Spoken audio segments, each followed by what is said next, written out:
जय हिंद फ्रेंड्स, कैसे हैं आप लोग। आई होप आप लोग अच्छे होंगे और मस्त होंगे। मैं क्लास 10 का साइंस पढ़ा रहा था, प्रकाश का अपवर्तन। तो प्रकाश के अपवर्तन में मैं लेंस में पढ़ाया था कि लेंस क्या होता है, लेंस कितने प्रकार की होती हैं, लेंस का उपयोग कहाँ होता है। उसके बाद मैंने आपको समझाया था कि लेंस के महत्वपूर्ण पद कौन कौन से हैं, यानी वक्रता त्रिज्या क्या है, वक्रता केंद्र क्या है, ठीक है, मुख्य फोकस क्या है, लेंस के अंदर कितनी मुख्य फोकस होती है, प्रकाशिक केंद्र क्या होता है, तमाम हर एक डिटेल्स में मैंने बात कर लिया है। आज हम लोग देखने वाले हैं कि लेंस से जो बनने वाला प्रतिबिंब है ना, उसको बनाने के लिए किस नियम का प्रयोग करना है ना, किस नियम का प्रयोग किया जाता है, ये हम लोग देखने वाले हैं कि आखिर में लेंस से जो प्रतिबिंब बनेगा उसमें किस प्रकार के नियम का प्रयोग किया जाएगा। तो देखिए, आज का टॉपिक यही है कि लेंस से बनने वाले प्रतिबिंब के नियम। क्या लिखेंगे? लेंस से, मैं लिखता हूँ लेंस से, ठीक है, लेंस से बनने वाले प्रतिबिंब के नियम, ठीक है। यानी अगर आपको लेंस पे प्रतिबिंब बनाना है तो सबसे पहले हमें नियम जानना होगा कि आखिर में उस पे बनाने के लिए कौन कौन से नियम है। तो देखिए, लेंस पे ना, लेंस आपको पता है कि दो तरह के लेंस है। कौन कौन सा? एक है उत्तल लेंस, ठीक है, और दूसरा है आपका अवतल लेंस। क्या है? अवतल लेंस, ठीक है। तो दो तरह की लेंस है, तो दोनों तरह के लिए अलग अलग नियम है, ठीक है। तो चलिए दोनों को समझते हैं, ठीक है। तो ध्यान सुनिए, दोनों के लिए कुल जो है ना कि 3 नियम है, ठीक है। मतलब दोनों के लिए कितने नियम है? 3 नियम है। तो मैं दोनों को पिक्चर के थ्रू आपको समझाता हूँ। चलिए, उत्तल लेंस का ये है पिक्चर, ठीक है, और ये है आपका अवतल लेंस। क्या है ये? अवतल लेंस। समझिएगा ध्यान से। अगर मैं इसको मिला दूं, ऐसे पूरा आधा आधा कर दूं, ठीक है, ये वाला आधा कर दूं, तो ये द्वारक होता है। लेंस का क्या है? ये द्वारक है, ठीक है। चलिए, ये है उत्तल लेंस, ये है अवतल लेंस, ठीक है। ये वाली रेखा अगर मैं ऐसे खींच दूं तो ये है मुख्य अक्ष, यहां भी ऐसे खींच दूं तो ये है मुख्य अक्ष, ठीक है। अब सुनिएगा, तो उत्तल लेंस के लिए पहला नियम क्या है, ठीक है। जो पहला नियम उत्तल का बताऊंगा वही पहला नियम अवतल के लिए भी बताऊंगा, ठीक है। टोटल कितने नियम है? 3 नियम है। तो पहला, दूसरा और तीसरा, दोनों में 3 नियम हम लोग देखने वाले हैं। सुनिएगा, देखिए, पहला नियम क्या कहता है कि यदि कोई प्रकाश की किरण, ध्यान सुनिएगा, यदि कोई प्रकाश की किरण, ठीक है, अगर मुख्य अक्ष के समांतर भेजी जाए, ठीक है, किस लेंस में?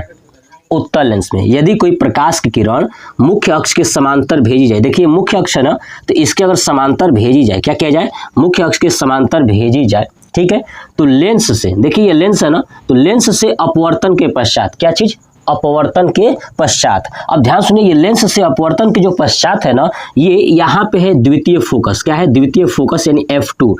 उत्तल लेंस में बाएं तरफ होता है F1। क्या होता है? F1 होता है, और दाएं तरफ होता है F2, ठीक है।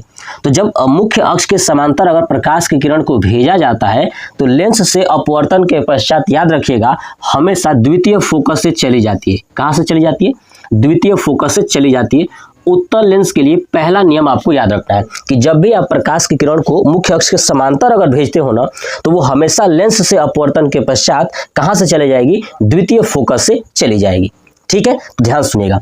दूसरा, अवतल लेंस के लिए क्या होता है कि जब कोई प्रकाश की किरण को मुख्य अक्ष के समांतर भेजते हो, क्या करते हो? जब प्रकाश की किरण को मुख्य अक्ष के समांतर भेजते हो तो ध्यान सुनिए, ये लेंस से है ना, लेंस से अपवर्तन के पश्चात द्वितीय फोकस की ओर आती हुई प्रतीत होती है। कॉन्सेप्ट सुनिएगा, यहाँ पे जा रही थी लेकिन यहाँ पे आती हुई प्रतीत होगी, क्योंकि इसमें जो द्वितीय फोकस होता है ना, वो बाएं तरफ होता है, ठीक है, और प्रथम फोकस जो है कि दाएं तरफ होता है। बात समझ में आ गया? तो ये प्रकाश जब जाएगी तो सीधे ऊपर की तरफ निकल जाती है, तो पीछे की तरफ अगर बढ़ाएंगे तो ये प्रकाश आती हुई प्रतीत हो रही है। क्या हो रही है? आती हुई प्रतीत होती है। तो समझ में आ गया ना कि उत्तल लेंस और अवतल लेंस का जो बनने का नियम है ना, इस पे प्रतिबिंब का पहला नियम यही है कि जब किसी प्रकाश की किरण को, ठीक है, मुख्य अक्ष के समांतर भेजा जाता है तो लेंस से अपवर्तन के पश्चात द्वितीय फोकस से चली जाती है उत्तल लेंस में। और अवतल लेंस में क्या कहता है कि द्वितीय फोकस की ओर आती हुई प्रतीत होती है,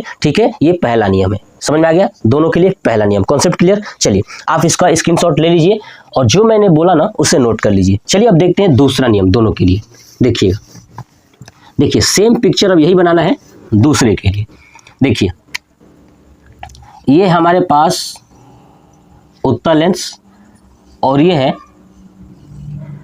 अवतल लेंस, ठीक है। ये है लेंस का द्वारक, मैंने बना दिया, और ये है लेंस का ये भी द्वारक, ठीक है। यह है मुख्य अक्ष, ये भी मुख्य अक्ष, ठीक है। अब सुनिए, यहाँ पे क्या होता है f1, यहाँ क्या होगा f2, है ना। ऐसे अवतल लेंस में इधर क्या होता है f2 और इधर क्या होता है f1, ठीक है। चलिए दूसरा कॉन्सेप्ट ये कहता है कि यदि, ध्यान सुनिए, इसमें उत्तल लेंस में पहले समझिएगा, उसके बाद फिर समझेंगे अवतल लेंस में, ठीक है। यदि प्रकाश की किरण को प्रथम फोकस से भेजी जाए, कहाँ से भेजी जाए, प्रथम फोकस से भेजी जाए, दिख रहा है ना ये प्रथम फोकस। यदि प्रकाश की किरण को प्रथम फोकस से भेजी जाए तो लेंस से अपवर्तन के पश्चात ये मुख्य अक्ष के समांतर हो जाती है। क्या हो जाती है, मुख्य अक्ष के समांतर हो जाती है। समझ में आ गया। उत्तल लेंस के लिए क्या है दूसरा नियम कि यदि प्रकाश की किरण को प्रथम फोकस से भेजा जाता है तो लेंस से अपवर्तन के पश्चात मुख्य अक्ष के समांतर हो जाती है। पहला क्या था कि जब समांतर भेजी जा रही थी तो अपवर्तन के पश्चात द्वितीय फोकस से चली जा रही थी। बात समझ में आ गया। ऐसे ही अवतल लेंस में, ठीक है, क्या होगा कि जब प्रकाश की किरण को प्रथम फोकस, ध्यान सुनिए, प्रथम फोकस की ओर भेजी जाती है। देखिए प्रथम फोकस की ओर से भेजा जा रहा है, ठीक है। जब प्रकाश की किरण को प्रथम फोकस की ओर भेजी जाती है, ठीक है ना, तो लेंस से अपवर्तन के पश्चात क्या हो जाती हैं, ये जो है कि मुख्य अक्ष के समांतर हो जाती हैं। क्या होती हैं, मुख्य अक्ष के समांतर हो जाती हैं। समझ में आ गया। जब प्रकाश की किरण को प्रथम फोकस की ओर भेजा जाता है ना, देखिए दिखा दिया, ये भेजा जाता है तो क्या होती हैं, लेंस से अपवर्तन के पश्चात मुख्य अक्ष क्या हो जाती हैं, समांतर हो जाती हैं। समझ में आ गया। चलिए तो कॉन्सेप्ट समझ आएगा ना, प्रथम फोकस की ओर भेजा जाएगा, इसका मतलब प्रथम फोकस की ओर आती हुई प्रतीत हो रही है। क्या हो रही है, आती हुई प्रतीत हो रही है। देखिए जा नहीं रहा है, ये आती हुई प्रतीत हो रहा है, ठीक है। ये सीधे टकराने के बाद निकल गई मुख्य अक्ष के समांतर। तो ये था दूसरा नियम। समझ में आ गया। चलिए अब देखते हैं तीसरा नियम क्या कहता है। देखिए हटा दो, देखिए तीसरा नियम दोनों के लिए सेम है, चाहे वो अवतल लेंस हो चाहे वो उत्तल लेंस हो, दोनों के लिए सेम है। यानी मैं यहाँ पे पिक्चर बनाऊं तो ये हमारा हो गया उत्तल और ये हो गया हमारा अवतल। क्या हो गया, ये अवतल। समझिएगा, ये है मुख्य अक्ष, ये इसमें भी है मुख्य अक्ष, ठीक है, और ये है द्वारक और इसमें भी है द्वारक, ठीक है। देखिएगा, समझिएगा ध्यान से। अब ये बता दूं, ये जो बीच वाला है ना, ये है प्रकाशिक केंद्र सी, यहाँ भी क्या है, ये प्रकाशिक केंद्र सी। तो तीसरा नियम यही कहता है कि यदि प्रकाश की किरण को प्रकाशिक केंद्र से भेजा जाए, कहाँ से, यदि प्रकाश की किरण को प्रकाशिक केंद्र से भेजा जाता है तो वो सीधे चली जाती है। कहाँ चली जाती है, सीधे चली जाती है, कहीं वो मुड़ती नहीं है। यानी प्रकाश को अगर लेंस के प्रकाशिक केंद्र से भेजा जाता है तो वो सीधे चली जाती हैं। उत्तल लेंस में भी यही होता है और अवतल लेंस में भी यही होता है कि जब प्रकाश की किरण को प्रकाशिक केंद्र से भेजा जाता है तो कहाँ चली जाती है, वो सीधे चली जाती है। तीसरा नियम यही कहता है। समझ में आ गया। चलिए एक बार मैं आपको फास्ट रिवीजन करा देता हूं कि मैंने 3 नियम कौन कौन से बताया।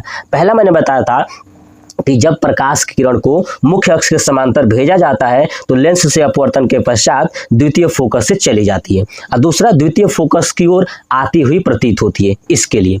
दूसरा था ये कि जब प्रकाश की किरण को, है ना, जब प्रकाश की किरण को प्रथम फोकस से भेजा जाता है तो लेंस से अपवर्तन के पश्चात मुख्य अक्ष के समांतर हो जाती है। और दूसरा क्या था कि जब प्रथम फोकस की ओर आती हुई प्रतीत होती है तो अवतल लेंस यानी लेंस से अपवर्तन के पश्चात क्या होती है, मुख्य अक्ष के समांतर हो जाती हैं। ये दूसरा नियम था। तीसरा क्या था, दोनों के लिए सेम, कि जब प्रकाश की किरण को, है ना, प्रकाशिक केंद्र से भेजा जाता है तो वो सीधे निकल जाती है, वो कहीं भी विचलित नहीं होती है, ठीक है। तो ये था टोटल 3 नियम। समझ में आ गया। लेंस से बनने वाले टोटल 3 नियम मैंने आपको समझाया। इस वीडियो को देखिएगा और इस नियम को याद कर लेंगे तो आपको जब बताऊंगा ना कि कैसे प्रतिबिंब बनते हैं तो आपको अच्छे से समझ में आ जाएगा। नेक्स्ट पार्ट में मैं लेके आऊंगा कि जो लेंस है, लेंस से बनने वाले कौन कौन से प्रतिबिंब है, उत्तल लेंस से कैसे प्रतिबिंब बनेगा और अवतल लेंस से कैसे बनेगा, पूरा कंप्लीट वीडियो मैं आपको दिखाऊंगा। तो आप जरूर बताइएगा कमेंट बॉक्स में कि आपको समझ में आया या नहीं आया। जय हिंद।